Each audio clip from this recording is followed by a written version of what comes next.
அதான் தோழர்களே. வணக்கம் தோழர்களே. இயற்கை விவசாயி ஜிஎஸ் சீனிவாசன், கள்ளக்குறிச்சி மாவட்டம் நர்மதி கிராமத்துலேருந்து பேசுகிறேன்.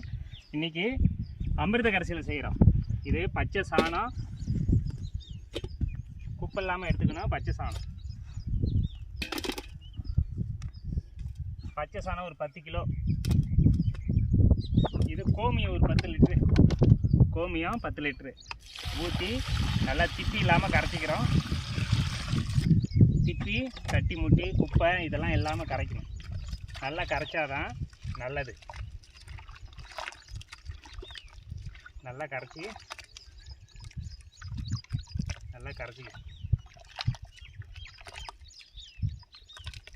இது வெல்லம் ஒரு 2 கிலோ.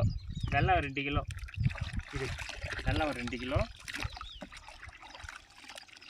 அவ்வளோதான். அமிர்த கரைசலுக்கு 2 தான், 3 ஐட்டம் தான். சாணம், கோமியம். சாணத்திலே கோமியத்தை ஊற்றி நல்லா திப்பி இல்லாமல் கரைச்சாச்சு. இதை அப்படியே எடுத்து 250 லிட்டர் பேரலில் ஊற்றணும். அப்படிங்கிட்டோம். அப்படியே வரேன் போ. நீ போய் அவன் பொருள்லாம் கிளியராக எடுக்கிறேன் போ. இதில் ஊற்றிட்டு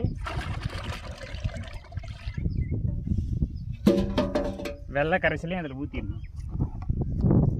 அந்த பொருள் நீ எடுக்கிறதுலாம் எடுக்கணும். நல்லா கரைச்சி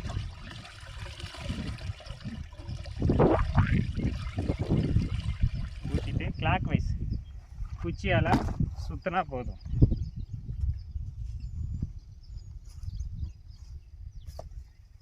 கிளாக் வைஸ் சுற்றுறோம் குச்சியால்.